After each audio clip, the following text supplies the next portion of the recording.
প্রশ্ন তোলা হচ্ছিল যে এই সরকার আসলে কি করেছে। প্রত্যাশা অনেক ছিল পরের সরকারের কাছে আমার প্রত্যাশা কি, কিন্তু আমরা যে সামাজিক যোগাযোগ মাধ্যমের চাপে কাজ করা শুরু করলাম তখন থেকে কিন্তু সংস্কারের ব্যাপারটা নিয়ে আর কেউ দায়টা কাঁধে নিতে চাইলেন না।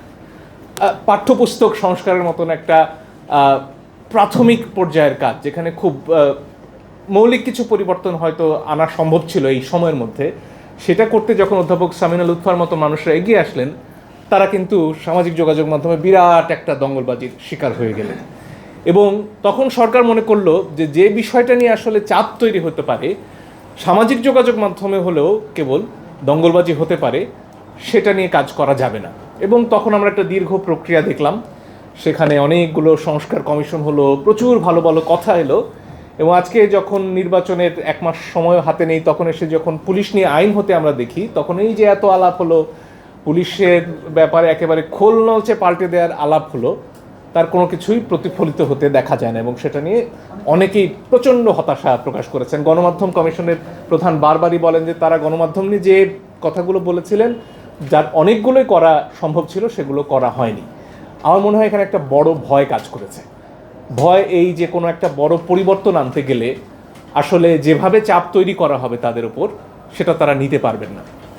এখন প্রশ্ন হচ্ছে পরের সরকারের কাছে আমার প্রত্যাশা কী। পরের সরকার এমন একটা সরকার যেটা আশা করছি জনগণের ম্যান্ডেট নিয়ে আসবে, একটা সুষ্ঠু ভোট হবে এবং তারা জনগণের ভোট নিয়ে আসবেন। এবং সামাজিক যোগাযোগ মাধ্যমে একটা ভিডিও কতখানি দেখা হয়, হয়তো 1 মিলিয়ন 2 মিলিয়ন, মানে 20 লাখ 30 লাখ মানুষ, তারা কিন্তু এই দেশের কোটি কোটি মানুষের ভোট নিয়ে ক্ষমতায় আসবেন। ফলে তাদের এই কথাটা মনে রাখা প্রয়োজন, যারা নির্বাচিত হবেন তারা এই ম্যান্ডেটটা নিয়ে আসবেন।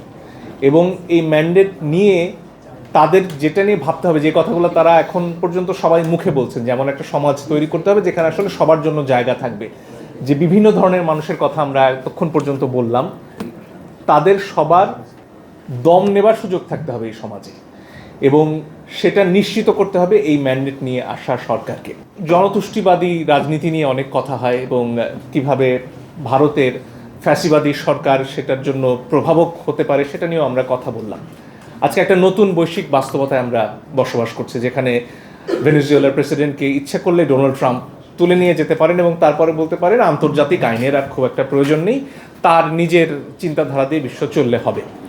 আজকে আমরা ইরানে খবর পাচ্ছি, সেখানে যারা মাঠে নামছেন তারা একটা অদ্ভুত বাস্তবতায় মাঠে নামছেন, যেখানে তারা যাই করছেন তার আন্দোলনের, তার আত্মত্যাগের, তার জীবনদানের পুরো ফলটা সোজা গিয়ে উঠে যাওয়ার ভয় রয়েছে ইসরায়েলের ঘরে কিংবা মার্কিন যুক্তরাষ্ট্রের ঘরে।